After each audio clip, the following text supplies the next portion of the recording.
एक ओंकार।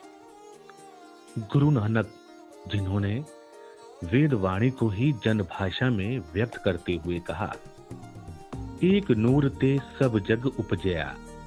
उन्होंने ऐलान किया, अमीर गरीब सब एक, स्त्री पुरुष सब बराबर।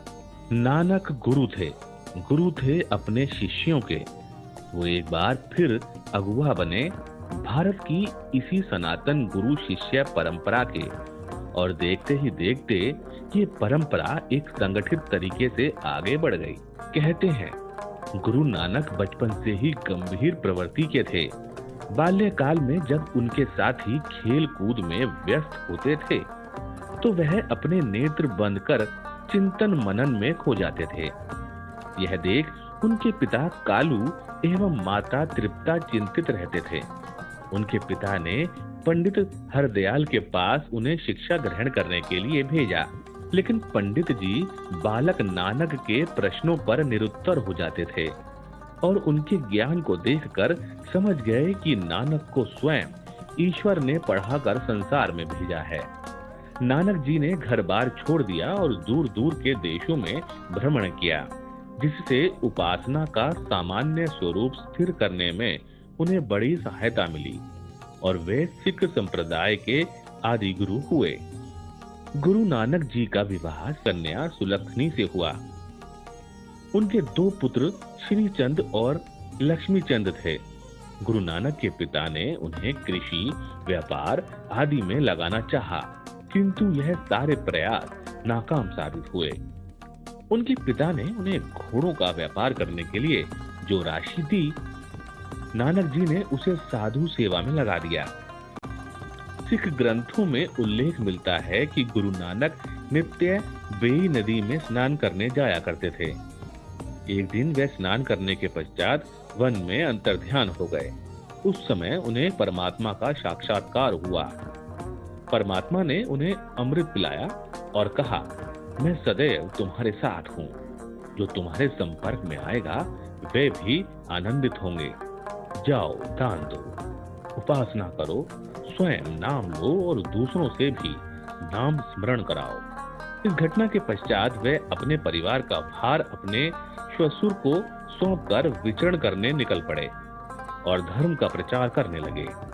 उन्होंने देश के विभिन्न हिस्सों के साथ ही विदेशों की भी यात्राएं की और जन सेवा का उपदेश दिया। बाद में वे करतारपुर में बस गए। गुरु नानक देव जी ने जात पात को समाप्त करने और सभी को समान दृष्टि से देखने की दिशा में कदम उठाते हुए लंगर की प्रथा शुरू की थी। लंगर में सब छोटे बड़े, अमीर गरीब एक ही पंक्ति में बैठकर भोजन करते थे।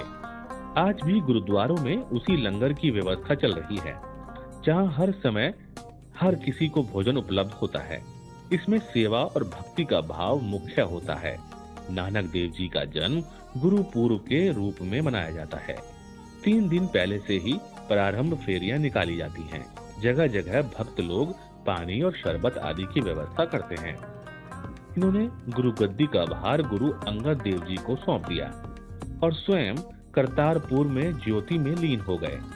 गुरु नानक जी ने अपने अनुयायियों को 10 उपदेश दिए, जो कि सदैव प्रासंगिक बने रहेंगे। गुरु नानक जी की शिक्षा का मूल निचोड़ यही है कि परमात्मा एक, अनंत, सर्वशक्तिमान और सत्य है। वह सर्वत्र व्याप्त है। नाम स्मरण सर्वोपरि तत्व है और नाम गुरु के द्वारा ही प्राप्त होता है। गुरु नानक की वाणी भक्ति, ज्ञान और वैराग्य से ओतप्रोत है। उन्होंने अपने अनुयायियों को जीवन की 10 शिक्षाएं दी। मसलन, ईश्वर एक है, सदैव एक ही ईश्वर की उपासना करो। ईश्वर सब जगह और प्राणी मात्र में मौजूद है। ईश्वर की भक्ति करने वालों को किसी का भय नहीं रहता। ईमानदारी से और मेहनत करके उदर पूर्ति करनी चाहिए। बुरा कार्य करने के बारे में ना सोचें और ना किसी को सताएं। सदैव प्रसन्न रहना चाहिए। ईश्वर से सदा अपने लिए क्षमा मांगनी चाहिए। मेहनत और ईमानदारी की कमाई में से जरूरतमंद को भी कुछ देना चाहिए। सभी स्त्री और पुरुष बराबर हैं।